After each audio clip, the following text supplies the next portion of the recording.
ವೇದವಾಕ್ಯವನೆಲ್ಲ ಮೋದದಿಂ ಕನ್ನಡದಿ ಬೋಧಿಸುತ್ತ ಜನರ ವೇದಾವಳಿ ಕೆಡಿಸಿರುವ ಸಾಧು ನಿಜ ಗುಣಿಗೆ ಮಣಿಯುವೆನು, ಸಾಧು ನಿಜ ಗುಣಿಗೆ ಮಣಿಯುವೆನು. ದಿವ್ಯವನ್ನರಿಸುವ ಶ್ರೀ ನಿಜ ಗುಣಿಯ ಗ್ರಂಥವನು ನಿಜವಾಗಿ ಬೇರೆ ನಿಜದೋನ್ಮನ ಮುಳಗಿಸುವ ಸುಜನರಿಗೆ ನಿತ್ಯ ನಮಿಸುವೆನು, ಸುಜನರಿಗೆ ನಿತ್ಯ ನಮಿಸುವೆನು.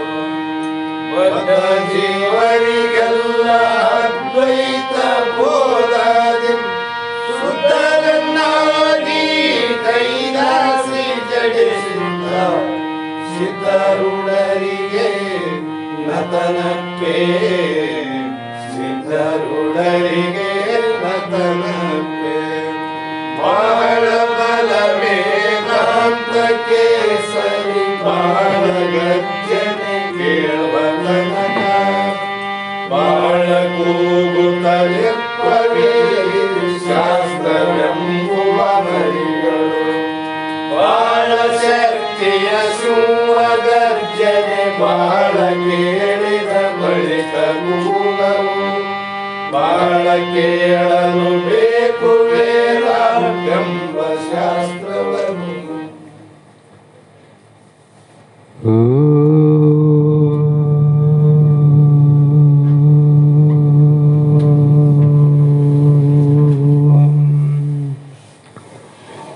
ಧ್ಯಾನಮೂಲೋ ಗುರುರ್ಮೂರ್ತಿ ಪೂಜಮೂಲೋ ಗುರುರ್ಪಾದಂ ಮಂತ್ರಮೂಲೋ ಗುರುರ್ವಾಕ್ಯಂ ಮುಕ್ತಿಮೂಲೋ ಗುರುಕೃಪಾ. ಜಗದಾದಿ ಜಗದ್ಗುರು ಸಿದ್ಧಾರೂಢ ಮಹಾಸ್ವಾಮಿಗಳ ಶ್ರೀಪಾದ ಪದ್ಮಗಳಿಗೂ, ಆರೂಢ ಜ್ಯೋತಿ ಶಿವಪುತ್ರ ಮಹಾಸ್ವಾಮಿಗಳ ಶ್ರೀಪಾದಗಳಿಗೂ, ಶ್ರೋತ್ರಿಯ ಬ್ರಹ್ಮನಿಷ್ಠ ಬ್ರಹ್ಮಲೀನ ಸದ್ಗುರು ಬಸವಾನಂದರ ಚರಣ ಕಮಲಗಳಿಗೂ ಅನಂತ ದೀರ್ಘ ದಂಡ ಪ್ರಣಾಮಗಳನ್ನು ಸಮರ್ಪಿಸುತ್ತ, ಸದ್ಗುರು ಸಿದ್ಧಲಿಂಗಪ್ಪ ತಾತ ಕಪ್ಪಗಲ್ ಇವರನ್ನು ಮನದೂಳು ಧ್ಯಾನಿಸುತ್ತ ತಮ್ಮೆಲ್ಲರಿಗೂ ವಂದಿಸುತ್ತ, ಈ ದಿನ ಶ್ರೀಮನ್ ನಿಜಗುಣ ಯೋಗಿಗಳು ರಚಿಸಿದಂಥ ಪರಮಾನುಭವ ಬೋಧ ಎನ್ನುವ ಗ್ರಂಥದ 1ನೆಯ ಸಂಧಿಯ 16ನೆಯ ಸೂತ್ರ ಇಂದಿನ ಆಧಾರದ ವಿಷಯವಾಗಿದ್ದು, ಈ ಸೂತ್ರದ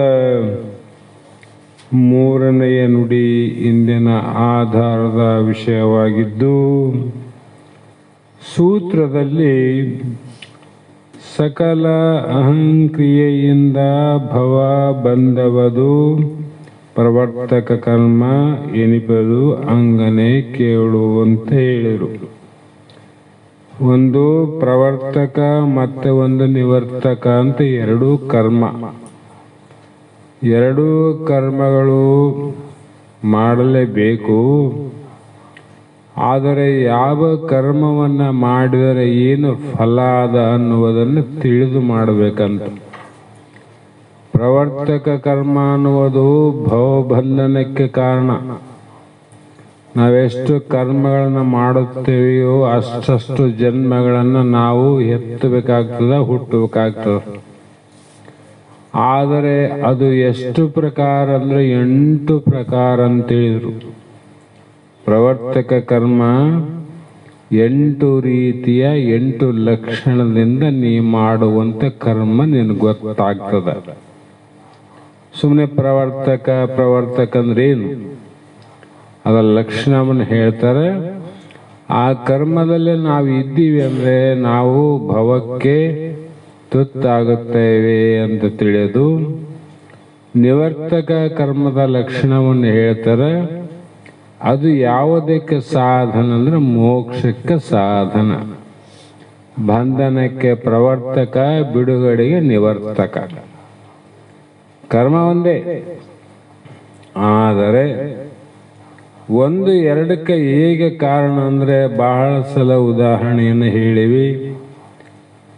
ಮನೆ ತಲವಾಗಲಿ ಹಾಕಿದಂತ ಒಂದು ಬೀಗ, ಒಂದು ಪತ್ತ ಹಾಕ್ತಿವಲ್ಲ ಕೀಲಿಕೈ, ಆ ಪತ್ತಕ್ಕೆ ತೆಗಿಲಿಕ್ಕೆ ಹಾಕ್ಲಿಕ್ಕೆ ಒಂದೇ ಬೀಗ ನೋಡ್ರಿ, ಎರಡಿಲ್ಲ. ತೆಗೆದಕ್ಕೊಂದು ಮುಚ್ಚೋದಕ್ಕೊಂದು 2 ಇರ್ತವೇನು? ಒಂದೇ ಬೀಗ ನೀನು ಬಲಗಡೆ ಅಂದ್ರೆ ಬಂದ್ ಆಗ್ತದ, ಎಡಗಡೆ ಅಂದಾಗ ಏನಾಗ್ತದ?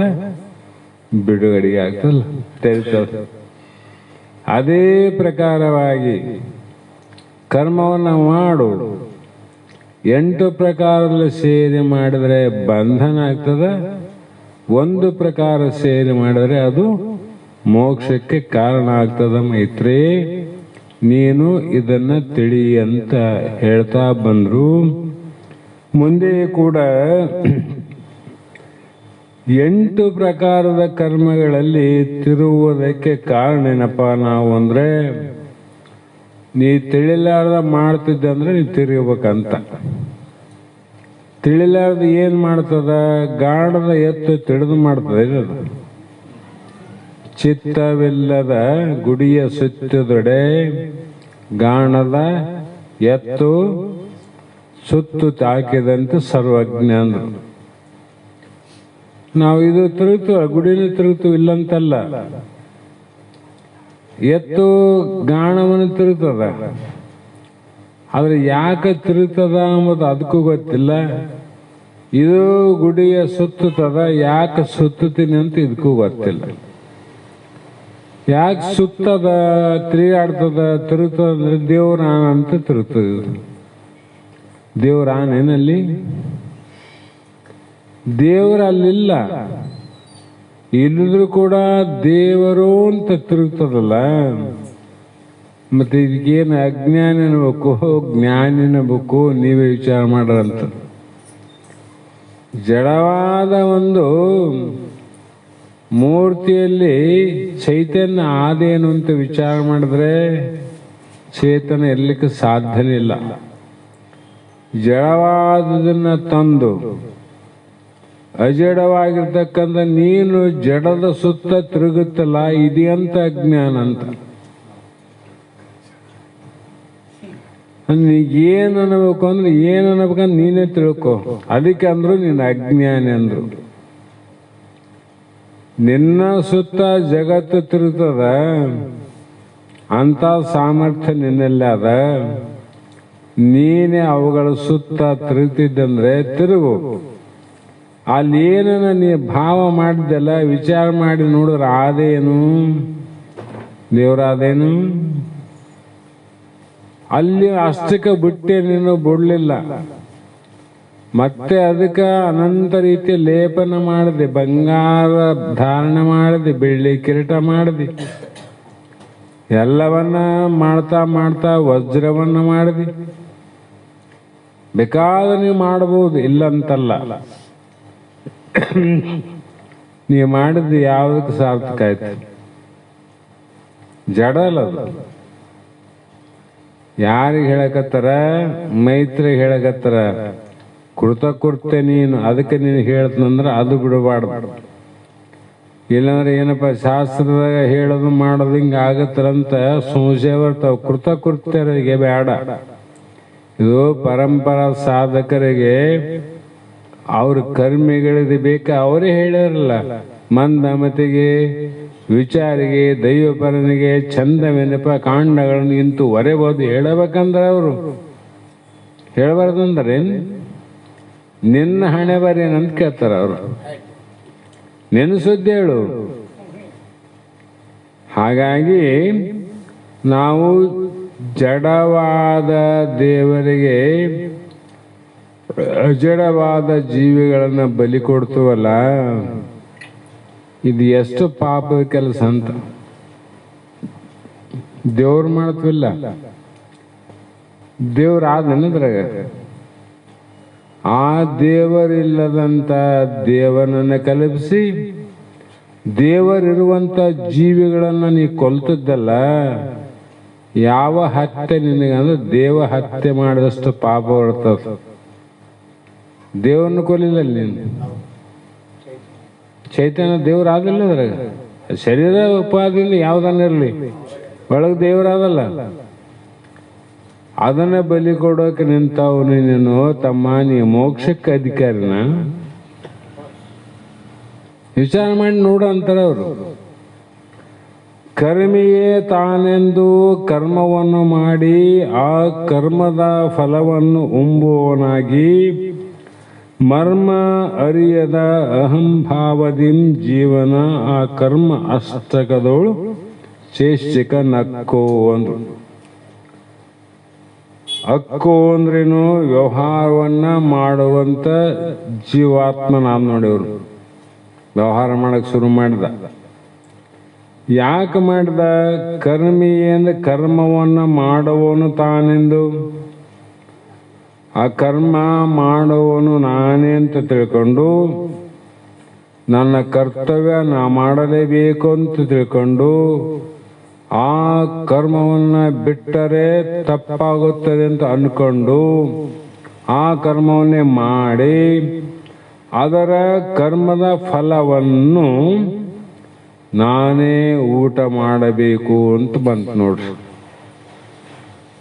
ಬಂತಿಲ್ಲ. ಯಾಕೆ ಇಷ್ಟು ಮಾಡ್ತಾನ ಅಂದ್ರೆ ಅದನ್ನ ಮರ್ಮವನ್ನು ಅರಿಯದೆ. ಕರ್ಮದ ಮರ್ಮ ಅದ. ಕರ್ಮದಲ್ಲಿ ಮರ್ಮ ಅಂದ್ರೆ ಗುಟ್ಟು, ಗುಂಭ ಅಂತ ಅದಲ್ಲ. ಆ ಗುಪ್ತ ಗುಂಭವಾದ ವಿಷಯವನ್ನು ತಿಳಿಯಂಗಿಲ್ಲ. ಅದು ಎಲ್ಲಿ ತಿಳಿತದ? ಗುರುಮುಖದಲ್ಲಿ ಹೋದಾಗ ತಿಳಿತದ.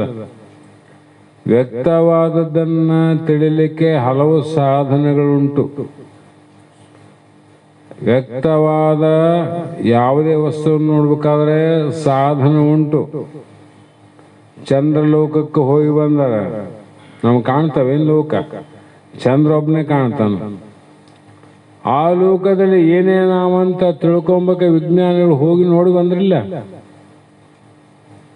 ಈ ಪ್ರಕಾರ ನಮಗೇನು ಕಾಣೋದು ಇಲ್ಲ, ಅದನ್ನ ಕಾಣಲಿಕ್ಕೆ ಏನಾದರೂ ಉಪಾಯಗಳುಂಟು.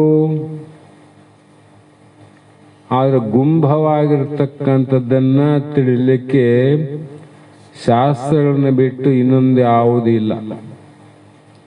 ದೇವರು ಗುಂಭಾನು, ಗೂಢಾನು, ವ್ಯಕ್ತಾನು. ಗುಂಭ ಗೂಢವಾಗ್ಯಾನ. ಆದ್ರೆ ವ್ಯಕ್ತ ರೂಪದಿಂದ ದೇವರು ನೋಡಕತ್ತೀವಿ ನಾವು. ವ್ಯಕ್ತ ರೂಪದಿಂದ ಎಲ್ಲಿ ಅಂದ್ರೆ ಎಲ್ಲಿವರೆಗೂ ಹೋಗ್ಯದ ನಮ್ಮ ದೇವರ ಭಾವ ಅಂದ್ರೆ, ಅದು ಮಹಾತ್ಮರು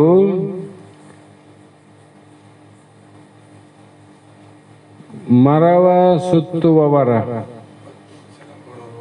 ಬತ್ತುವ ಜಲದಲ್ಲಿ ಮುಳುಗುವ, ಒಣದ ಮರವನ್ನು ಸುತ್ತುವ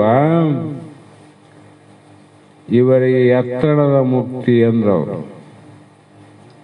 ಇವ್ರು ಏನ್ ನಂಬ್ಯಾರ? ಗಿಡವನ್ನೇ ದೇವರಂತ ನಂಬ್ಯಾರ. ನೀರಲ್ಲೇ ಮುಳುಗರೆ ಇದೇ ಗಂಗಾದೇವಿ ಅಂತ ಮುಗಿದು ಅದು ಗಿಡ ಒಣಗ್ತಲ್ಲ ಒಂದಲ್ಲಿ ಒಂದು ದಿವಸ. ಒಣಗುವ ಗಿಡವನ್ನೇ ಸುತ್ತದು. ಅದೇ ತಾನೇ ಒಣಗ್ತದಂತ ಅರ್ಥ ಮಾಡಿದ್ರೆ ಏನದ? ಏನು ಆದಂತ ಅರ್ಥನ? ಒಣಗ್ತದಂದ್ರೆ ಏನು ಅರ್ಥ? ಅದ್ರಾಗ ಏನಿಲ್ಲ ಅಂತ ಅರ್ಥ. ನೀರು ಬತ್ತತಾವಿಲ್ಲ. ಅಂತ ನೀರನ್ನ, ಅಂತ ಮರವನ್ನ ದೇವರಂತ ನಂಬಿದವರಿಗೆ ನಿಜವಾದ ದೇವರ ಅರಿವು ಯಾವಾಗ ಆಗ್ತದಂತ? ಯಾವಾಗ ಆಗದು? ಹಾಗಾಗಿ ಈ ಕರ್ಮನ್ನ ಅದು ಕೂಡ ಯಾಕೆ ಮಾಡಿದ ಜೀವ ಅಂದ್ರೆ, ಕರ್ಮ ಸುಮ್ಮನೆ ಮಾಡಂಗಿಲ್ಲ ಯಾರು. ಲಾಭ ಇದ್ರೆ ಕರ್ಮ ಮಾಡ್ತಾರೆ. ಸುಮ್ಮನೆ ಅಲ್ಲಿ ಹೋಗಿ ಬಾರಪ್ಪ ಅಂದ್ರೆ ಏನು ಕೊಡ್ತಂತ ಕೇಳ್ತಾರ. ಏನು ಕೊಡೋದದ, ಸುಮ್ಮನೆ ಹೋಗ್ಬಾರಂದ್ರೆ ತಲೆ ಕೆಟ್ಟದ, ನನಗೆ ಏನನ್ನ ಕೊಟ್ಟರೆ ಓದ್ತೀನಿ ಅಂತಾನ. ನೇಮಲ್ಲ ಜಗತ್ತಿನಲ್ಲಿ. ಹಾಗಾಗಿ ಈ ಜೀವನ ಕರ್ಮ ಮಾಡ್ತಾನಂದ್ರೆ ಸುಖಕ್ಕಾಗಿ.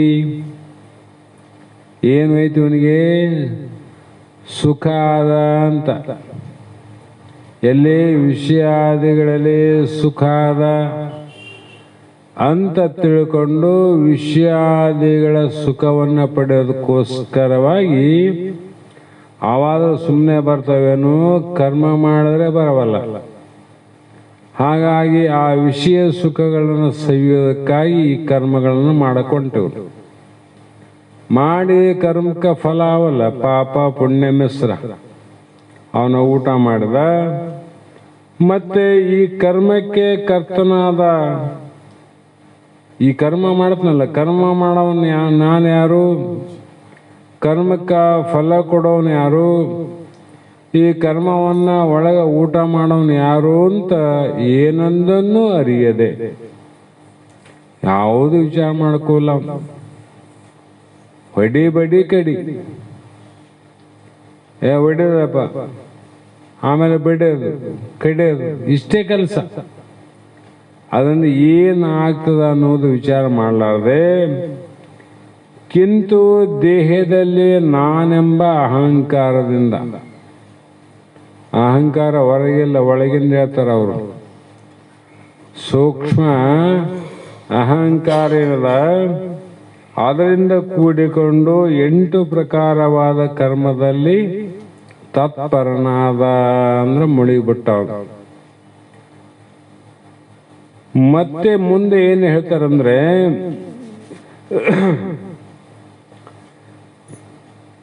ತನ್ನಿಂದ ಅಹಂ ಭ್ರಮೆ, ತನ್ನಿಂದ ಅಜ್ಞ ಭ್ರಮೆ, ತನ್ನಿಂದ ಕರ್ಣೇಂದ್ರಿಯ ಭ್ರಮೆ, ತನ್ನಿಂದ ದೇಹ ಭ್ರಮೆ, 3 ಅವಸ್ಥೆಯ ಭ್ರಮೆ, ತನ್ನಿಂದ 8 ತೋರುವವು ಅಲ್ಲಿ, 8 ಪ್ರಕಾರದ ಭ್ರಮೆ ಪ್ರವರ್ತಕದಲ್ಲಿ. ಒಂದನೇದು ಅಂದ್ರೆ ತನ್ನಿಂದ ಅಂದ್ರೆ ಯಾರು, ಆ ಜೀವನಲ್ಲ, ಆ ಜೀವನಿಂದ ಅಹಂ ಭ್ರಮೆ.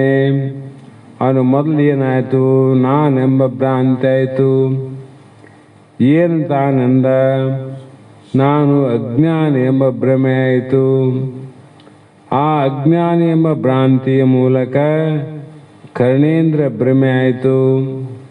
ಹಾಗೆಲ್ಲ ಒಂದೊಂದೊಂದೊಂದೊಳಗೆ ಮನ ಮೊದಲಾದ ನೇತ್ರಾದಿ ಇಂದ್ರಿಯಾದಿಗಳಲ್ಲಿ ನಾನೆಂಬ ಭ್ರಮವು ತನ್ನಿಂದ ತಾನೇ ಪ್ರಾಪ್ತಿಯಾಯಿತು.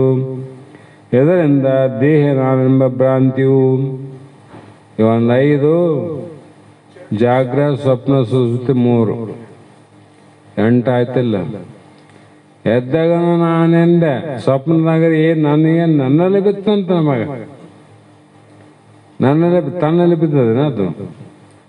ತನ್ನಲ್ಲಿ ಬಿದ್ದಿದ್ರೆ ತಾನು ತಿಳಿಯಕ್ಕೆ ಬರ್ತದಿಲ್ಲ.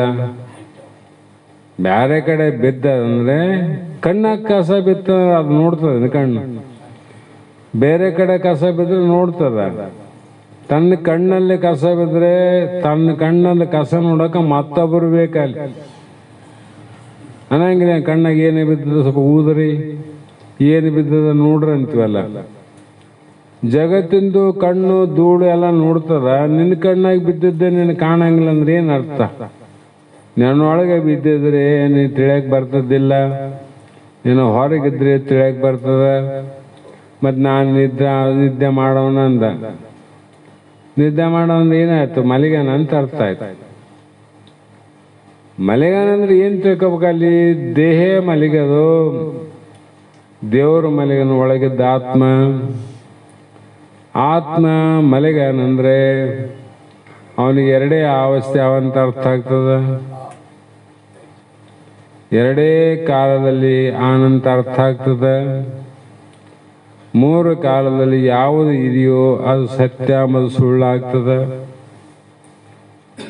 ಎಷ್ಟು ನಮ್ಮಲ್ಲೇ ನಾವು ಸತ್ಯವನ್ನು ಶೋಧನೆ ಮಾಡಲಾರ್ದೆ ಮಿಥ್ಯಾವಾದ ಎದ್ದಕ್ಕೂ ನಾವು ಭ್ರಮೆಗೊಳಗಾಗಿ ಜೀವನದಲ್ಲಿ ಭ್ರಮೆಗಳು ಪ್ರತೀತಿಯಾಗುತ್ತವೆ, ಗೋಚರ ಆಗುತ್ತವೆ. ಒಬ್ಬ ವ್ಯಕ್ತಿ ಬಹಳ ಚಂದ ಅಂದ್ರೆ ಅವನ ಲಕ್ಷಣಗಳು ಬೇರೆ ಗೊತ್ತಾಗ್ತಾವ. ಅವನಿಗೆ ಭ್ರಾಂತಿ ಆದಾಗ ಅವನಲ್ಲೇ ಅವನು ಮಾಡುವ ಕರ್ಮಗಳೇ ಬೇರೆ ಆಗ್ತಾವ. ಆತವಿಲ್ರಿ. ಮತ್ತೆ ಭ್ರಾಂತಿ ಆಗೋಕ್ಕಿಂತ ಮುಂಚೆ ಅವನೇ ಅನ, ಭ್ರಾಂತಿ ಆದಾಗ ಅವನೇ ಅನ. ಅವಾಗನು ಅವನು ಮಾತಾಡ್ತಿದ್ದ, ಕುಂದಿರ್ತಿದ್ದ, ನಡಿತಿದ್ದ, ಉಣ್ತಿದ್ದ, ತಿಂತಿದ್ದ. ಈಗ ಅವನೇ ಭ್ರಾಂತಿ ಆದಾಗ ಉಣ್ತಾನ, ತಿಂತಾನ, ನಡಿತಾನ, ಮತ್ತೆ ಬಟ್ಟೆ ಹಾಕ್ಯಂತಾನ, ಎಲ್ಲ ಮಾಡ್ತಾನ. ವ್ಯತ್ಯಾಸ ಆದಿಲ್ಲ. ಇಲ್ಲಿ ಯಾರು ನನಗೆ ಕೇಳ್ತಾನ ಊಟಕ್ಕೆ, ತಾನೇ ಅಡಿಗೆ ಮಾಡ್ಕೊಂಡಂಗಾಗ್ತದ, ತಾನೇ ತಿನ್ನಂಗಾಗ್ತದ, ತಾನೇ ಬಟ್ಟೆ ಹುಟ್ಟಗಂತದ, ತಾನೇ ಅರಿತದ, ತಾನೇ ರೋಡಿ ಮಕ್ಕಂತದ, ಗಾದಿ ಮೇಲೆ ಮಕ್ಕಂಡಂತದ, ಏನೇನೋ ವರ್ತನೆ ಮಾಡ್ತದ. ಅದಕ್ಕಿಂತ ಮುಂಚೆ ನೀನು ಮನೇಲಿ ಹಂಗೆ ಮಾಡ್ತದ್ದೇನು? ಗಾದೆ ಹಾಕ್ಯಾರಿಲ್ಲ, ಆಚಾರಿಲ್ಲ, ಏನು ಊಟಕ್ಕೆ ಏನು ಮಾಡ್ರಿ ಅಂತ ಎಲ್ಲ ಶಿಸ್ತಾಗಿ ಮಾಡ್ಸಿಲ್ಲ ಮೊದಲು. ಯಾಕ ಎಚ್ಚರಿತ್ತು ಅವನಿಗೆ. ಅವಾಗ ಎಚ್ಚರ ಮಾತಾಡ್ತದ. ಹುಚ್ಚಾಗನ ಈಗ ಹುಚ್ಚರು ಮಾತಾಡ್ತಾನ, ಹುಚ್ಚಾಗನ. ಹಾಗಾಗಿ ಅರಿವು ಮರೆಗಳು ಸ್ಮರಣೆ ಕ್ಷಣಗಳು ನೆರೆ ಕೃಷತ್ವಾದಿ ವಿಕೃತಿಗಳು ಮೆರವ ಜೀವತ್ರಯದೊಳಗೆ ಅಹಂ ಎಂಬುದು ನರಿ ಕರ್ಮಾಸ್ತಕ ಇವ ಕ್ರಮದಿಂದೇ ಜೀವನದಲ್ಲಿ ಅಂದ್ರೆ ಅರಿವು ಮರೆಯುಳು. ಅರಿವು ಅಂದ್ರೆ ಜ್ಞಾನ, ಮರೆವು ಅಂದ್ರೆ ಅಜ್ಞಾನ. ಎರಡರಲ್ಲಿ ಸ್ಮರಣೆ ಕ್ಷಣಗಳು ಅಂದ್ರೆ ನೆನಹು. ಸ್ಮರಣೆ ಅಂದ್ರೆ ನೆನಹು. ನೋಡುವಗಳಲ್ಲಿ ಅಂದ್ರೇನು? ನೋಡವಲ್ಲ, ಅಂತಃಕರಣ ಮುಖಾಂತರವಾಗಿ, ಇಂದ್ರಿಯ ಮುಖಾಂತರವಾಗಿ ಹೊರಗೆ ನೋಡ್ತಕ್ಕಂಥವಲ್ಲ. ಅವೆಲ್ಲವನ್ನ ಆ ಅಹಂಕಾರದಲ್ಲಿ ಜೀವನು ವಿಶಿಷ್ಟವಾಗಿ ಏನಾದರೂ ಒಂದು ವಸ್ತುವನ್ನು ಅರಿಯಲು ನಾನು ಅರಿವಿದ್ದವನೆಂದು ಅಭಿಮಾನಿಸುವನು. ಅಂದಿಷ್ಟೇ ವಿಶಿಷ್ಟವಾಗಿ ಬೇಕವನು. ವಿಶಿಷ್ಟವಾಗಿ ಯಾಕೆ ಕಾಣ್ತದಂದ್ರೆ ಅವನಿಗೆ ಅದರ ಅವಶ್ಯಕತೆ ನೋಡ್ಬೇಕಂತ ಬಂದಾಗ ವಿಶಿಷ್ಟವಾಗಿ ಕಾಣ್ತಾವ.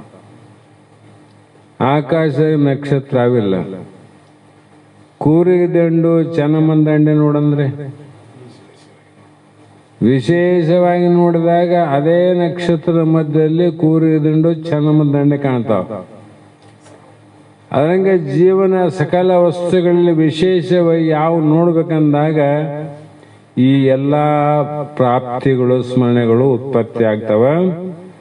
ಆವಾಗ ಇದನ್ನ ತಿಳಿದು ನಾನು ಚೆನ್ನಮ್ಮ ದಂಡೆ ನೋಡಿದೆ, ಕೂರಿ ದಂಡೆ ನೋಡಿದೆ ಅಂತ ಅಭಿಮಾನ ಆಯ್ತು. ನೋಡಿ, ಅವು ಇಲ್ಲದ ನೀನ್ ಹೆಂಗ್ ನೋಡ್ತಿದ್ದಿ? ಇದ್ದದ್ದೇ ನೋಡಿದ್ದೆ, ಇಲ್ಲದ್ದು ನೋಡಿದ್ದೆ ನೀನು. ಅದಕ್ಕೆ ಇದು ಅಹಂ ಭ್ರಮೆ ಅಂದ್ರು. ಇದು ಅಜ್ಞಾನ. ಅಹಂ ಅಂದ್ರೆ ಅಜ್ಞಾನನೇ. ತಿಳಿಲಿಲ್ಲ ಅಂದ್ರೆ ನಾನು ಅಜ್ಞಾನ ಅನ್ಕಂಡ. ಇದು ಅಜ್ಞ ಭ್ರಮೆ. ಮನಸ್ಸು ಮೊದಲಾದ ಕರಣಗಳಲ್ಲಿ ಕೂಡಿ ನಾನು ಸ್ಮರಿಸುತ್ತೇನೆ.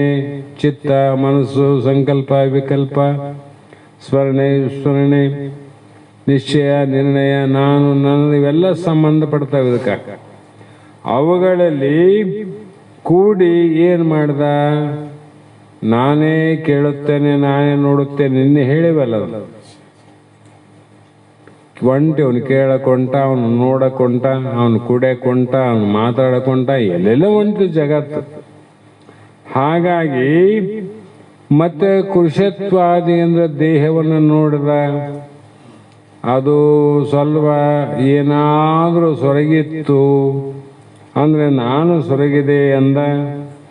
ಸ್ವಲ್ಪ ಬಲ್ತಿತ್ತು ಅಂದ್ರೆ ನಾನು ಈಗ ದಪ್ಪ ಆಗಿನಂದ. ನೀನು ದಪ್ಪ, ನೀನು ಸೊರಗವ. ನನ್ನ ಜೀವನ ತೂಕ ಎಷ್ಟಂತ ಅಳತೆ ಮಾಡ ಯಾವ ಮಿಷನ್ ಬಂದವನಿಲ್ಲಿ? ನಮ್ಮ ದೇಶದಾಗಲಿ ಇಡೀ ಜಗತ್ತಿನಲ್ಲಿ ದೇಹವನ್ನ ತೂಕ ಮಾಡುವ ಯಂತ್ರ ಅವು ಎಲ್ಲ ಕಡೆ ಬಸ್ ಸ್ಟ್ಯಾಂಡ್ನಾಗ ಅಲ್ಲಿ ಸ್ಟೇಷನ್ ಎಲ್ಲ ಸಿಗ್ತಾವ. ಜೀವನನ ತೂಕ ಮಾಡುವ ಯಂತ್ರ ಅಂತ ಎಲ್ಲನ ಬರ್ದಾರೇನು? ಅಂತ ಯಾವನ ಹುಟ್ಟೇವೇನು? ಎಲ್ಲವನ್ನ ತೂಕ ಮಾಡ್ತಾರ.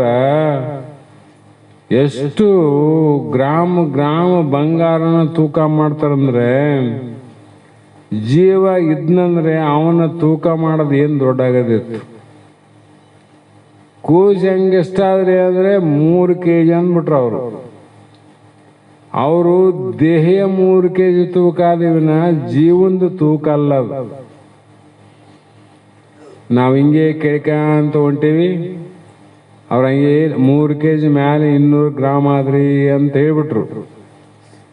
ನಾವೇನ್ ತಿಳ್ಕೊಂಡ್ವಿ, ದೇಹ ಎಷ್ಟು ತೂಕ ಅದ ಅಂತ ಅನ್ಕೊಳ್ಳಿಲ್ಲ. ನಮ್ಮ ಕೂಸೆ ಎಷ್ಟು ತೂಕ ಅದ ಅನ್ಕೊಂಡ್ವಿ. ಜೀವನೇ ಎಷ್ಟು ತೂಕನ.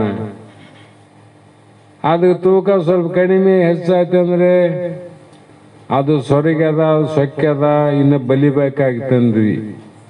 ಜೀವ ಬಲಿಯವನ ಅವನು ಸೊರಗದೇ ಇಲ್ಲ, ಆಮೇಲೆ ಬಲಿಯೋದಿಲ್ಲ ಅಂತ. ಯಾಕಂದ್ರೆ ಅನ್ನ ನೀರೇ ಬೇಕಿಲ್ಲ ಅವನಿಗೆ. ಜೀವನಿಗೆ, ಜೀವಾತ್ಮಗೇನು ಅನ್ನ ನೀರು ಬೇಕಾಗಿದೆ? ಪ್ರಾಣಕ್ಕೆ ಬೇಕಾದ ಅನ್ನ ನೀರು.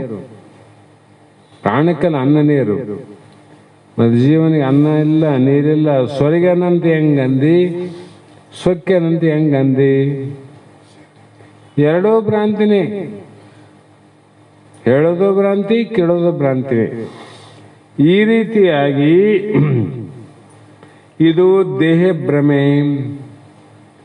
ಮತ್ತೆ ಮುಂದೋದ್ಮೇಲೆ ಜಾಗ್ರಾವಸ್ಥೆಯಲ್ಲಿರುವ ತಿಳಿಯುವಂತ ವಿಶ್ವನಾನಂದಿ, ಸ್ವಪ್ನವನ್ನು ತಿಳಿಯುವ ತೈಜಸ್ಸನಾನಂದಿ, ಸುಪ್ತಿಯಲ್ಲಿ ತಿಳಿಯುವ ಪ್ರಾಜ್ಞನಂತ ನೀನೇ ಅಂದಿ. ಇವು ಕೂಡ 3 ಭ್ರಮೆ. ಅವು 5, ಇವು 3, 8 ಪ್ರಕಾರದ ಕರ್ಮಗಳಲ್ಲಿ ಜೀವನು ಯಾವಾಗಲೂ ತಿರುಗುತ್ತಾನೆ. ಇವುಗಳಿಂದ ಇವನಿಗೆ ಬಂಧವಿರುವುದು. ಇಲ್ಲಿ ತಿರುಗಾಡದೆ ಬಹಳ ಸಲ ಅಂದ್ರೆ ಬಂಧ ಅದ. ಒಂದಿಲ್ಲ ಒಂದು ದಿನ. ಸಾಮಾನ್ಯ ಹೇಳ್ತೇನೆ, ದೊಡ್ಡ ಬಾಂಬೆ, ಪುನಾ ಅಲ್ಲೆಲ್ಲ ಕಡೆ ಇರ್ತಾವ ಕೆಲವು ಏರಿಯಾ, ರೆಡ್ ಲೈಟ್ ಏರಿಯಾ ಅಂತ ಬರೀತಾರೆ. ಅಂದ್ರೆ ಅಲ್ಲೆಲ್ಲ ಬರೇ ವೇಶ್ಯಾವಾಟಿಕೆ ಮಾಡ್ತಕ್ಕಂಥ ದೊಡ್ಡ ಒಂದು ಊರುಗಳು, ಪಟ್ಟಣದಂಗ. ಇನ್ನೊಂದು ಆ ಊರಲ್ಲಿ ಅದೇ ದೇವಸ್ಥಾನ, ಇಸ್ಕಾನ್ ಟೆಂಪಲ್, ಗಾರ್ಡನ್ ಇರ್ತಾವ. ಆ ಓಣಿಯಲ್ಲಿ ತಿರುಗಿದೆ ಅಂದ್ರೆ ಒಂದಿಲ್ಲ ಒಂದು ದಿವಸ ನಿನಗೆ ಬಂದಾವುದಿಲ್ಲ. ಯಾವ ಓಣಿ ನಾ ಹೇಳಿದ್ನಲ್ಲ, ಆ ಓಣಿಯಲ್ಲಿ ತಿರುಗಿದೆ ಮಗನೇ, ಒಂದಿಲ್ಲ ಒಂದು ದಿನ ಹಾಕ್ಯಂತಿದ್ದಿ. ಆದ್ರೆ ಇಸ್ಕಾನ್ ಟೆಂಪಲ್, ಗಾರ್ಡನ್ನು, ಇನ್ನೇನು ಟೆಂಪಲ್ಗಳು ಉಂಟಲ್ಲ, ಅಲ್ಲಿ ದಿವಸಕ್ಕೆ ಈ ಸಲ ಮುಂಜಾನೆ ಸಂಜೆ ತಿರುಗಾಡೋ, ಹಗಲು ರಾತ್ರಿ ತಿರುಗಾಡೋ. ಯಾಕೆ ತಿರುಗಾಡ್ತಿದ್ದೆ ಅಂತ ಕೇಳೋನು ಒಬ್ಬನಿಲ್ಲ ಅಲ್ಲಿ. ಯಾಕ? ಬಂಧನದ ಜಾಗ ಅಲ್ಲವು. ಬಂಧನದಲ್ಲಿ ಹೋಗಿ ಕುಂತಿಲ್ಲ, ಕಾಲು ಬಂಧನದ ಕಡೆ ಹೋಗಿಲ್ಲ. ಅದು ಎಲ್ಲಿ ಹೋಗ್ಯದ?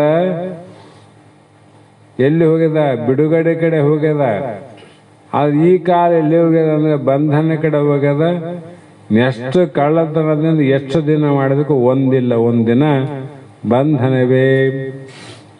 ಅದರಂತೆ ಈ 8 ಕರ್ಮಗಳೇನಾವ, ಇಲ್ಲಿ ಎಷ್ಟು ತಿರುಗಾಡ್ತಿದ್ದಿ ಅಲ್ಲಿ ನಿನಗ ಸಿಗಾಕ್ತಾರ.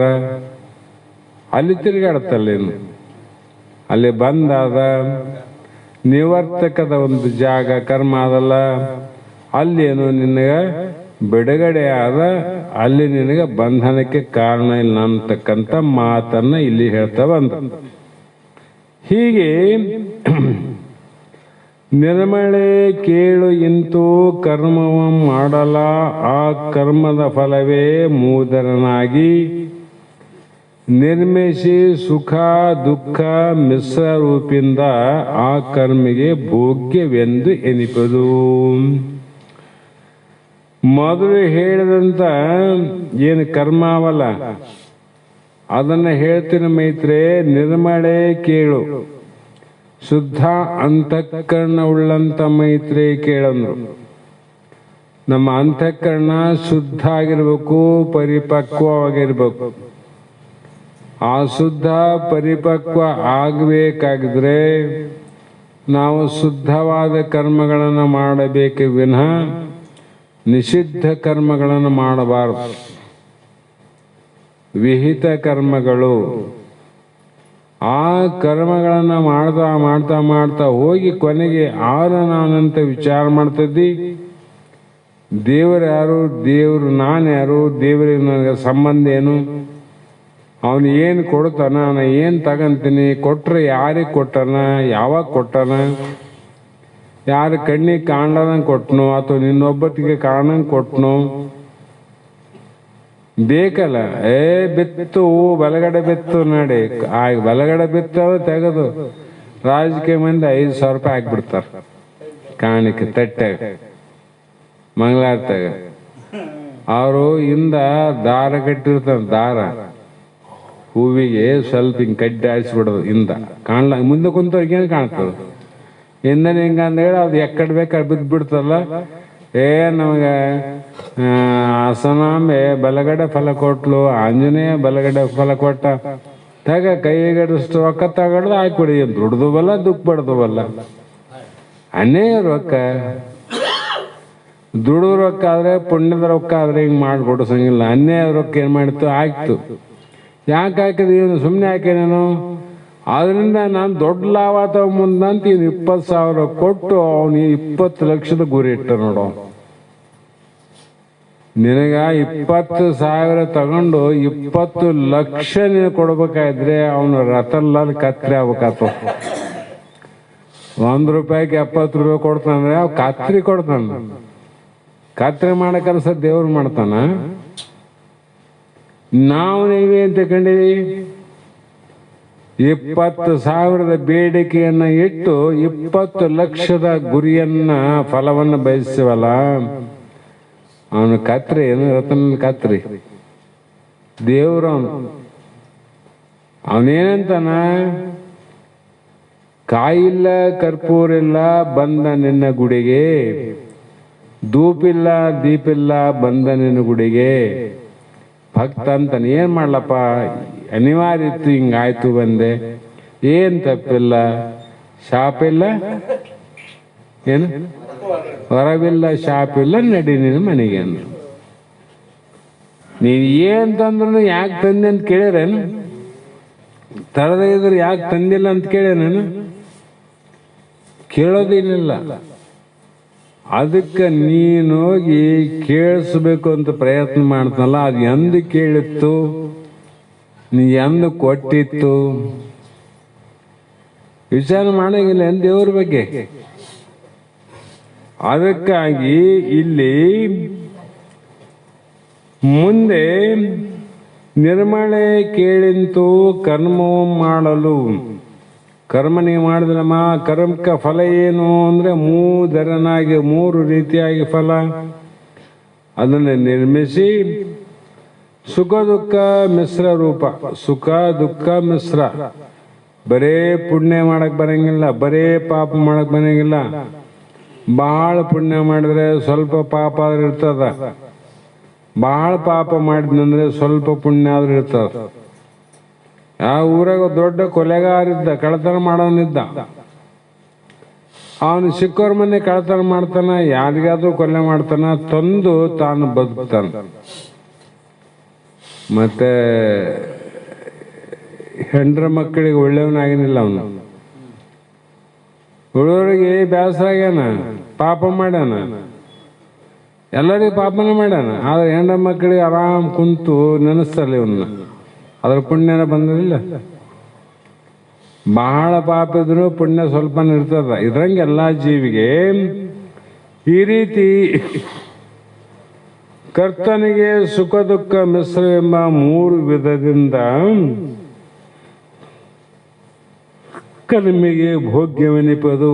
ಅಂದ್ರೆ ಇದೆ ನೋಡಪ್ಪ, ಊಟ ನಿನಗ ಆಡಿಗೇನು ತಪ್ಪಲ ಆಗ್ತವ್ರಿ, ದನಗಳಿಗೆ ಏನಾಗ್ತದೆ ದೊಂಟಾಗ್ತವ್ರಿ,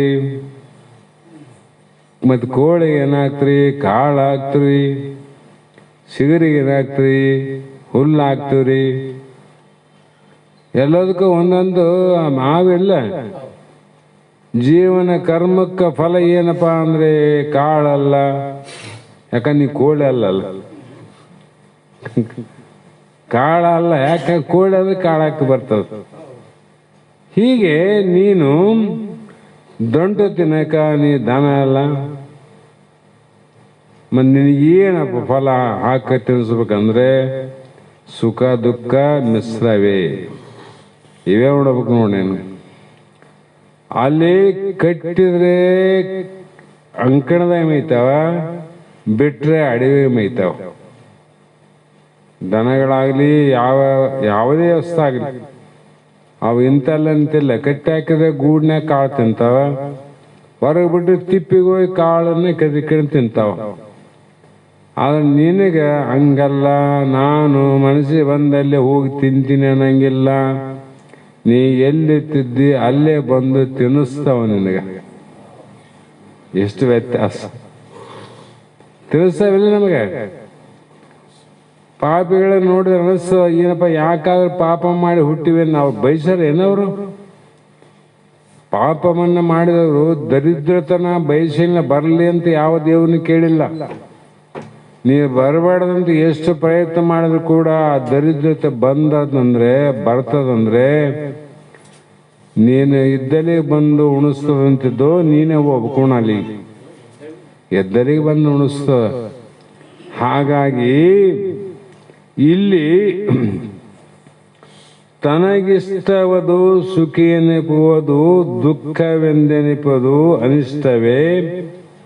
ಬಳಿಕಲ್ಲಿ ವನಿತೆ ಕೇಳು ಇಷ್ಟ ಅನಿಷ್ಟದ ಕೂಟವದು ಮಿಶ್ರವೆನಿಪದು ಇಂತೆವೇ ಫಲತ್ರಯವಕ್ಕೂ. ಏನು ಫಲ ಇವಕ್ಕ ಅಂದ್ರೆ ತನಗೆ ಬೇಕಾದದ್ದು ಸುಖವೆನಿಪದು. ಇವನು ಎಷ್ಟು ಕುಡಿಲತ್ತೋ ಅದಂತ. ನನಗೇನು ಬೇಕಾಗ್ಯದ ಬೇಕಂತ ಯಾವಾಗ ಆತದ? ನಿನಗೆ ಬೇಕಾದದ್ದು ನನಗೆ ಬೇಕಲ್ಲ, ಅಥವಾ ನಿನಗೆ ಬೇಕಾದದ್ದು ನನಗೆ ಬೇಕಿಲ್ಲ. ನನಗೆ ಬೇಡಾದದ್ದು ನಿನಗೆ ಯಾಕೆ ಬೇಕಾಯ್ತು? ವಿಚಾರ ಮಾಡ್ಬೇಕಲ್ಲ. ನಿನಗೆ ಅನುಕೂಲ ಮಾಡ್ತದ, ಅದಕ್ಕೆ ಬೇಕಾಗ್ಯದ. ನಿನಗೆ ಅನುಕೂಲ ಆಗ್ಯದ ಬೇಕಾಗೋದಿಲ್ಲ. ನನಗೆ ಅನುಕೂಲ ಆಗಿಲ್ಲ, ಅದಕ್ಕೆ ಅದು ಬೇಕಾಗಿಲ್ಲ.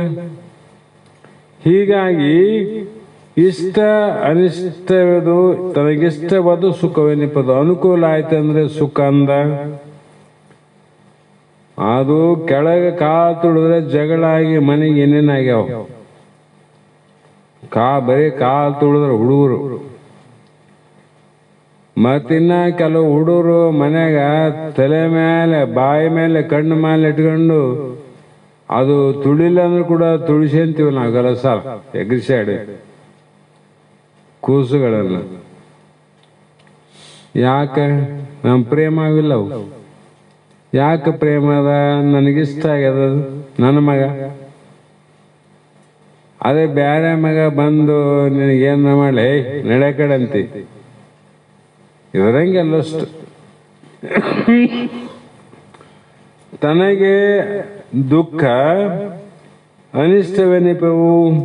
ನಿನಗೆ ಬೇಡದೇ ದುಃಖ ಆಯ್ತು. ನಿನಗೆ ಬೇಡಪ್ಪ, ಅದು ಅನನುಕೂಲ ಆದಂದಗಳೇ ದುಃಖ ಆಗ್ತದಿಲ್ಲ. ನಿಂಬೆಕಾಯಿ ಬ್ಯಾಸಿಗೆಯಲ್ಲಿ 5 ರೂಪಾಯಿಗೆ ಒಂದಾಕ 10 ರೂಪಾಯಿಗೆ ಒಂದಾಗ್ತದ ಬಜಾರ್ಗೆ ಹೋಗಿ. ಯಾಕಂದ್ರೆ ಇಷ್ಟ ಅದ. ಬೆಳಗ ಮುಂಜಾನೆ ಒಂದು 5 ನಿಂಬೆಕಾಯಿ ರೊಕ್ಕೆಲ್ಲ ಏನಿಲ್ಲ, ಮನೆ ಮುಂದೆ ತಂದಿಟ್ಟು ಸ್ವಲ್ಪ ಕುಂಕುಮ ಹಾಕ್ಯಾರ. ಸ್ವಲ್ಪ ಕುಂಕುಮ ಏನ್ ಮಾಡ್ತೀನಿ ನೀನು? ಖುಷಿ ಪಡ್ತಾನೆ ನೀನು? ಅದು ಅನಿಷ್ಟ ಆಯ್ತು ನೋಡು. ಯಾರ ನಿಂಬೆಕಾಯಿ ಮಂತ್ರಿ ಸಿಟ್ಟಾರ. ಏನಾಯ್ತು? ಅದೇ ನಿಂಬೆಕಾಯಿಯಿಂದ ಸುಖ ಆಯ್ತು, ಈ ನಿಂಬೆಕಾಯಿಯಿಂದ ನೀವು ದುಃಖ ಆಯ್ತು. ಅಂದ್ರೆ ನಿನ್ನ ವಿಚಾರದಲ್ಲಿ ಅದು ನಿಂಬೆಕಾಯಿಗೆ ಏನಾದ್ರು, ನಿಂಬೆಕಾಯಿಗೆ ಏನು ನಾನದು ಭ್ರಮೆ ಅಂತೀವೆಲ್ಲ. ಹಾಗಾಗಿ ಶ್ರೀ ಕೇಳು, ಆ ಕರ್ಮಫಲದಲ್ಲಿ ಇಷ್ಟ ಅನಿಷ್ಟ ಎರಡರ ಸಂಬಂಧ ಏನದ ಮಿಶ್ರ ಅಂತ. ಒಮ್ಮೆ ಬೇಕು ಅನಿಸ್ತದ ಅದೇ ವಸ್ತು, ಒಮ್ಮೆ ಬೇಡ ಅನಿಸ್ತಲ್ಲ. ಅನುಕೂಲ ಆದಾಗ ಬೇಕು, ಅದೇ ಹೇಳಿದ್ರು ಚಳಿಗಾಲದಾಗ ಕಂಬಳಿ ಬೇಕು, ಅದೇ ಕಂಬಳಿ ಬ್ಯಾಸಿಗೆ ಬೇಡ. ಒಮ್ಮೆ ಬೇಕು ಒಮ್ಮೆ ಬೇಡ ಅಂತದಲ್ಲ, ಇದೇನದ ಮಿಶ್ರ ಫಲ ಅಂದದಕ್ಕೆ. ಈ ರೀತಿ ಈಗ ಹೇಳಿದವೇ ಫಲ ತ್ರಯವಕ್ಕೂ ಅಂದ್ರೆ ಮೂರು ಫಲಗಳು. ಕರ್ಮಕ್ಕೆ ಮೂರೇ ಫಲ, ಒಂದು ಪಾಪ, ಒಂದು ಪುಣ್ಯ, ಒಂದೊಂದು ಮಿಶ್ರ. ಸುಖ ದುಃಖ ಮಿಶ್ರ ಅಷ್ಟೇ. ಹೀಗೆ ಪ್ರವರ್ತಕ ಅಷ್ಟಕವು ನಿವರ್ತಕದಿಂದ ನಾಶ ಮಾಡಲು ಮುಕ್ತಿಯಾಗುವುದೆಂದು ಹೇಳುತ್ತಾರೆ. ಇವ್ಯಾವಾಗ ನಾಶ ಆತವಂದ್ರೆ, ಭವಬಂಧ ಬೀಜವೆಂದು ಎನಿಸುವ ಕರ್ಮ ಅಷ್ಟಕವೇ ನಿವರ್ತಕದಿಂದ ನೆರೆಕೆಟ್ಟು ಹವಣಿಸದ ಆನಂದ ಪರಮುಕ್ತಿ ಜೀವಂಗೆ ಸಮನಿಪದು. ಅದನ್ನೇ ನೀನರಿ ಪೇಳ್ವೆಂದರು. ಭವಬಂಧ ಬೀಜವೆನಿಸುವುದು ಯಾವುದು ಬೀಜ? ಕರ್ಮಾಷ್ಟಕ. ಮತ್ತು 8 ವಿಧವಾದ ಕರ್ಮವು ಈ ಭೌಕ ಬೀಜವಾದಂಥ ಕರ್ಮವನ್ನ ಮತ್ತೆ ಬೆಳೆಸ್ತಾ ಹೋದರೆ ಕರ್ಮ ಬೆಳೀತದೋ, ಕರ್ಮ ನಾಶ ಆಗ್ತದ. ಬೆಳೀತದಂದ್ರೆ ಏನು? ಜನನ ಮರಣಗಳು ಹೆಚ್ಚಾಗ್ತಾವೋ ಕಡಿಮೆ ಆಗ್ತಾವೋ? ಮತ್ತೆ ಜನನ ಮರಣ ಹೆಚ್ಚಾದಂಗೆಲ್ಲ ದುಃಖ ಹೆಚ್ಚಾಗ್ತಾವೋ ಕಡಿಮೆ ಆಗ್ತಾವೋ? ಹೆಚ್ಚಾಗವೆ.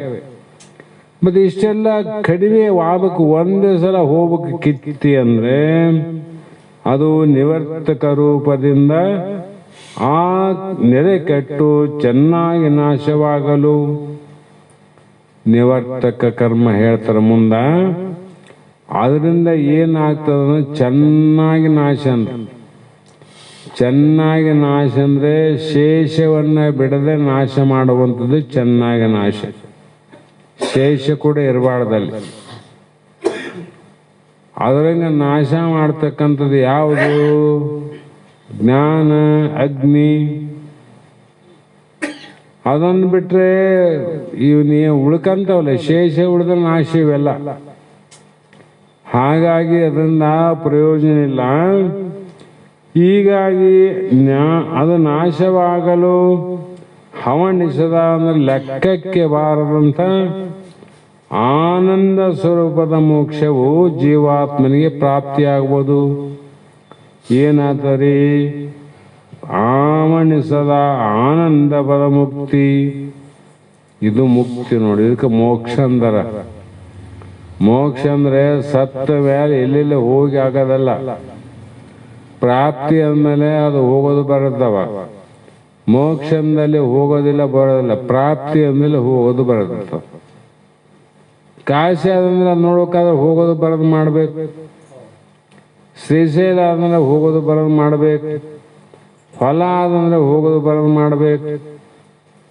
ಎಲ್ಲವೂ ಪ್ರಾಪ್ತಿ ಅಂದಲ್ಲಿ ಅಲ್ಲಿ ಹೋಗೋದು ಬರೋದಾದ.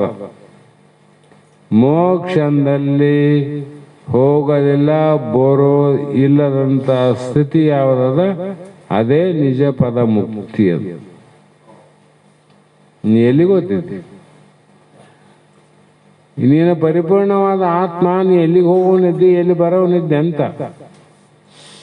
ಆ ರೀತಿ ಅನುಭವ ಆಗ್ಬೇಕಾಗ್ತಂದ್ರೆ ಇದರಿಂದ ನಿವರ್ತಕ ಕರ್ಮದಿಂದ ಅದನ್ನ ನಾನು ಆ ವಿಷಯವನ್ನೇ ಪೇಳ್ವೆ. ಆ ನಿವರ್ತಕ ಕರ್ಮದ ವಿಷಯವನ್ನೇ ನಾ ಹೇಳ್ತೀನಿ. ಅದನ್ನ ನೀನು ಅರಿ. ನಾನು ಹೇಳುವುದನ್ನ ನೀನು ಚೆನ್ನಾಗಿ ತಿಳಿ. ಕಾರಣ ಅರ್ಥ ಸ್ಪಷ್ಟ ಆಗದಂತ ಟೀಕೆ ಬರಲಿಕ್ಕೆ ಅವರು ಹೋಗಿಲ್ಲ. ಈ ರೀತಿ ಪ್ರವರ್ತಕ ಕರ್ಮ ನಿರೂಪಣೆ ಸೂತ್ರ 15ಕ್ಕೆ ಪದ 138ಕ್ಕೆ ಈ ಸೂತ್ರ ಮುಕ್ತಾಯವಾಯಿತು. ಮುಂದಿನ ಸೂತ್ರದಲ್ಲಿ ಮೊದಲು ಈ ಸೂತ್ರದಲ್ಲಿ ಜನನ ಮರಣಕ್ಕೆ ಕಾರಣವಾದ 8 ಪ್ರಕಾರದ ಕರ್ಮವನ್ನು ಹೇಳಿದರು, ಹೌದಿಲ್ಲ? ಈ ಸೂತ್ರದಲ್ಲಿ ಆ ಒಂದು ಪ್ರವರ್ತಕ ಕರ್ಮವನ್ನ ನಾಶ ಮಾಡುವಂತ, ನಿವರ್ತನ ಮಾಡುವಂತ ನಾಮಕ ಕರ್ಮಗಳನ್ನ ಹೇಳುತ್ತಾರೆ. ಅವಾಗ ಹೆಸರು ಹೇಳಿದ್ರಲ್ಲ, ಇಲ್ಲಿನ ಹೆಸರು ಹೇಳ್ತೀವಿ ಅಂದ್ರೆ ಲಕ್ಷಣವನ್ನು ಹೇಳ್ತಾರೆ. ಸಕಲ ಅಹಂ ಕ್ರಿಯೆಯಂ ನಿವಾರಿಸಿ ನಿಲೆ ನಿವರ್ತಕ ಕರ್ಮ, ಅದರಿಂದ ನಿಜ ಮುಕ್ತಿ. ಎಲ್ಲ ಅಹಂ ಕ್ರಿಯೆ, ಅಹಂಕಾರ ರೂಪಗಳನ್ನು ನಿವಾರಿಸು. ಎಲ್ಲದರ ನಾ ಮಾಡಿದೆ ನೀ ಮಾಡಿದ ಏನ ತೋರಿಸೋದಾಗ, ನೀ ಮಾಡಿದ ಏನದಾಗ ಏನದ ತೋರಿಸು. ನೀನು ಇನ್ನೊಂದು ಗಿಡ ತೋರಿಸು, ಆ ಗಿಡದಾಗ ನೀ ಏನ್ ಮಾಡಿದ್ದಿ? ಏನು ಮಾಡಿಲ್ಲ. ಒಂದು ಗುಡಿ ತೋರಿಸು, ಗುಡಿಯಾಗಿರೋದಾಗ ಏನ್ ಮಾಡಿದ್ದಿ? ಏನು ಮಾಡಿಲ್ಲ. ಮತ್ತೆ ನಾ ಮಾಡಿದ್ರೆ ಗುಡಿಯಾಗ ಒಂದು ಕಲ್ಲು ನೀನು, ಮೂರ್ತಿ ನೀನು, ಪಾಂಟಿಗೆ ನೀನು, ಪಡಸಾಲ ನೀನು, ಯಾವ ನೀನು? ಯಾವುದಿಲ್ಲ. ಮತ್ತೆ ಗಿಡ ಇದು ನಮ್ಮದು ತೋಟ, ನಮ್ಮ ತೋಟ ಅಂತಿದ್ದಿ. ಆ ಗಿಡದಾಗ ಬೇರು ನೀನು, ಕಾಂಡ ನೀನು, ಹೂವು ನೀನು, ಎಲೆ ನೀನು, ಕಾಯಿ ನೀನು, ಹಣ್ಣು ನೀನು ಅಂದ್ರೆ ಯಾವ ನೀನೆಲ್ಲ? ಮತ್ತೆ ನಾನಂತೆಲ್ಲ. ದೇಹ ಕೂಡ ಇದೇನದ? ಕೈ ನಾನು, ಕಾಲು ನಾನು, ಕಣ್ಣು ನಾನು, ಕಿವಿ ನಾನು, ಎಲ್ಲ ನಾನೇನು ಅಂತಿದ್ದಲ್ಲ. ಅದ್ರಾಗ ಯಾವುದು ನೀನು? ಅದ್ರಾಗ ಯಾವುದು ನಾನಲ್ಲ? ಮತ್ತು ನಾನು ಎಂಬುದು ಬಿಟ್ಟಿಲ್ಲ. ಇದಕ್ಕೇನಂದ್ರು ಮತ್ತೆ? ಅಹಂಕಾರ, ಅಭಿಮಾನ, ಅಹಂ. ಈ ಎಲ್ಲ ಕ್ರಿಯೆಗಳನ್ನ ಬಿಟ್ರೆ ನಿವರ್ತಕ ಕರ್ಮದಿಂದ ನಿಜ ಸತ್ಯವಾದ ಮೋಕ್ಷ ಪ್ರಾಪ್ತಿ ಆಗ್ತದ. ಇವನು ಬಿಟ್ಟಾಗ ಆಗ್ತದ. ಇವನ್ನ ಬಿಡಲಾರ್ದ ಆಗಲಿಕ್ಕೆ ಅದು ಸಾಧ್ಯ ಇಲ್ಲ. ಮೊದಲೇ ಹೇಳಿವಲ್ಲ, ಕಾಲಲ್ಲಿ ಕಟ್ಟಿದ ಗುಂಡು, ತಲೆಯಲ್ಲಿ ಕಟ್ಟಿದ ಬೆಂಡು. ಬೆಂಡು ಮುಳಗಲು ಬಿಡದು, ಗುಂಡು ತೇಲಲ್ಲಿ ಬಿಡದು ಅಂದ್ರು. ಕಾಲೇ ಗುಂಡು ಕಟ್ಕೊಂಡನಂತ ನೀರಾಗ ಬಿಡ್ತದೇನದು? ಮುಳಿಸಿ ಬಿಡ್ತದ. ಇದು ಬೇಸಲ್ಲ ಅಂದ ತಲೆಗೆ ಗುಂಡು, ಬೆಂಡನ್ನು ಕಟ್ಕೊಂಡ, ಕಾಲೇ ಗುಂಡನ್ನು ಕಟ್ಕೊಂಡ. ಅವಾಗ ಏನಾಯ್ತು ಪರಿಸ್ಥಿತಿ? ಮುಳುಗಬೇಕಂತನ ಮ್ಯಾಲೆ ಬೆಂಡು ಬಿಡವಲ್ತು, ತೇಲು ಹೊರಗೆ ಹೋಗ್ಬೇಕಂತನ ಗುಂಡು ಬಿಡವಲ್ತು. ಅವನು ಎರಡರಾಗ ಬಿದ್ದ ಅಲ್ಲಿ ಹೆಂಗ ಒದ್ದಾಡ್ದ. ಇದು ಕರ್ಮ ಅಂತಕ್ಕಂಥದ್ದು, ಇದು ಗುಂಡಿದ್ದಂಗ. ಉಪಾಸನ ಜ್ಞಾನ ಬೆಂಡಿದ್ದಂಗ. ಎರಡನ್ನ ಒಂದೇ ಸಲ ಮಾಡ್ತಾನಂದ್ರೆ ಗುಂಡು ಬೆಂಡಿದ್ದಂಗ ನಿನ್ನಿಷ್ಟ ಅಂದ್ರ. ಅವ್ರು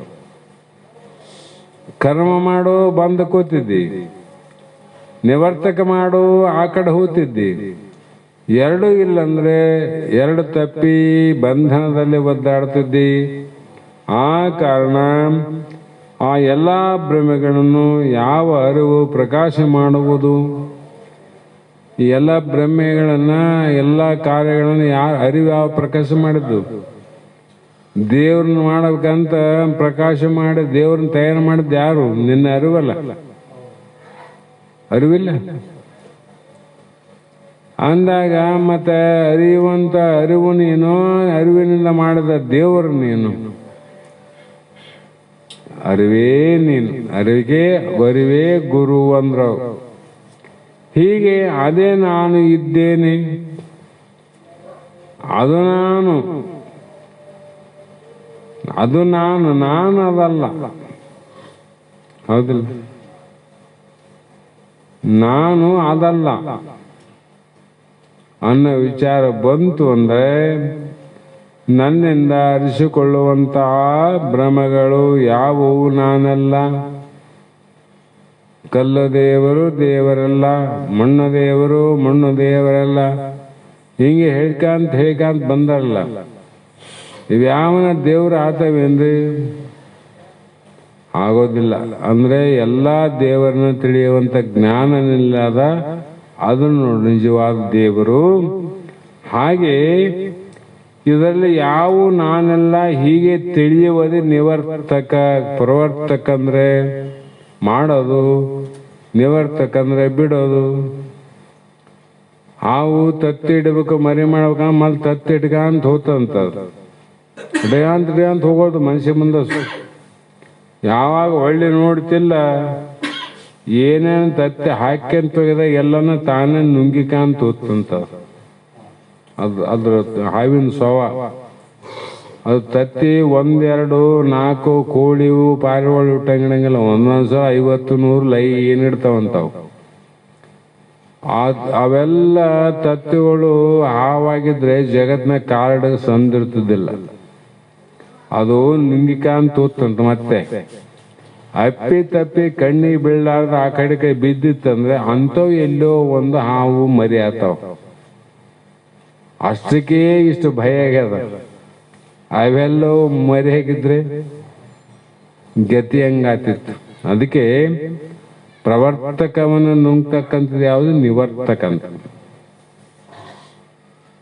ಇನ್ನು ನುಂಗ್ತದ ತಿಳಿದ್ರೆ ನೋಡ್ಬೇಕಲ್ಲ. ಮತ್ತೆ ಹೀಗೆ ತನ್ನಿಂದಲೇ 8 ಭ್ರಮೆಗಳು ಅರಿಸಿಕೊಳ್ಳುತ್ತವೆ ಅಂದ್ರೆ ತಿಳಿಸಿಕೊಳ್ಳುತ್ತವೆ ಅಂತಕ್ಕಂಥ ಮಾತನ್ನು ಹೇಳಿದ್ರು. ಇಲ್ಲಿ ಒಂದು ಪದ್ಯ ನಾಡ್ರಿ, ಟೈಮ್ ಆದ ನಂತರ ಮಂಗಳವನ್ನು ನಾಡ್ರಿ.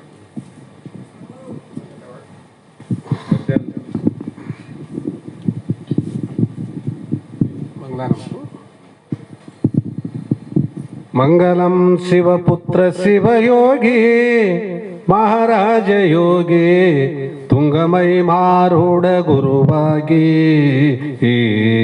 ಮಂಗಲಂ ಶಿವಪುತ್ರ ಶಿವಯೋಗಿ ಮಹಾರಾಜ ಯೋಗಿ ತುಂಗಮೈ ಮಾರೂಢ ಗುರುವಾಗಿ. ಅಂಗಲಿಂಗವೇ ಆಯ್ತು ನಿನ್ನಯ ಸಂಘದಿಂದಲೇ ಸೇವೆಗೈದು ಭಂಗವಾಯಿತು ಎನ್ನ ಮೋಹವು ಮಂಗಲಾಯಿತು ಎನ್ನ ಮನವೋ. ಮಂಗಲಂ ಶಿವಪುತ್ರ ಶಿವಯೋಗಿ ಮಹಾರಾಜ ಯೋಗಿ ತುಂಗಮೈ ಮಾರೂಢ ಗುರುವಾಗಿ. ನೀನು ಜನಿಸಿದಿ ಗರಗಪುರದೊಳಗೆ ಮಾತಾಯಿಯೊಳಗೆ ತನ್ನ ತಿಳಿಯುವ ಆಶೆ ಮನದೊಳಗೆ. ನೀನು ಜನಿಸಿದಿ ಗರಗಪುರದೊಳಗೆ ಮಾತಾಯಿಯೊಳಗೆ ತನ್ನ ತಿಳಿಯುವ ಆಶೆ ಮನದೊಳಗೆ.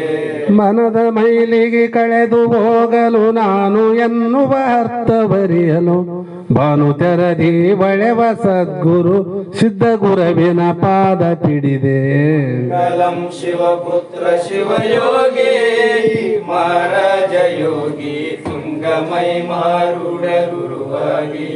ಬ್ರಹ್ಮನಿರುವನು ಜಗದ ತುಂಬೆಲ್ಲ ಅವನಿಲ್ಲದಿಲ್ಲ ಅಮ್ಮುನಳಿಯದೆ ತಿಳಿಯ ಕಳವಲ್ಲ. ಬ್ರಹ್ಮನಿರುವನು ಜಗದ ತುಂಬೆಲ್ಲ ಅವನಿಲ್ಲದಿಲ್ಲ ಅಮ್ಮುನಳಿಯದೆ ತಿಳಿವ ಕಳವಲ್ಲ. ಬ್ರಹ್ಮನಿರುವನು ಜಗದ ತುಂಬೆಲ್ಲ ಅವನಿಲ್ಲದಿಲ್ಲ ಅಮ್ಮುನಳಿಯದೆ ತಿಳಿಯ ಕಳವಲ್ಲ.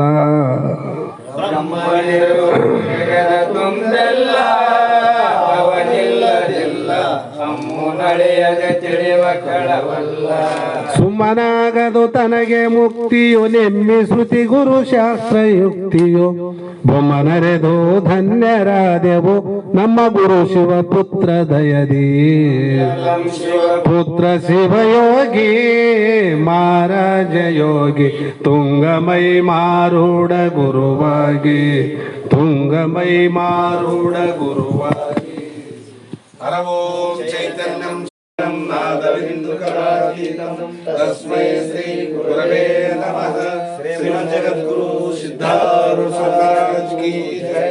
ಶ್ರೀ ಸದ್ಗುರು ಶಿವಪುತ್ರ ಮಹಾರಾಜ್ ಕಿ ಜೈ. ಶ್ರೀ ಸದ್ಗುರು ಬಸವಾನಂದ ಮಹಾರಾಜ್ ಕಿ ಜೈ. ಶ್ರೀ ಸದ್ಗುರು ಅಭಿನವ ಮಹಾರಾಜ್ ಕಿ ಜೈ. ಸಕಲ ಸಾಧು ಸಂತ್ ಮಹಾರಾಜ್ ಕಿ ಜೈ. ಜಯ ಮಂಗಲಂ ಜಯ ನಮಃ ಪಾರ್ವತಿ ಶಿವ.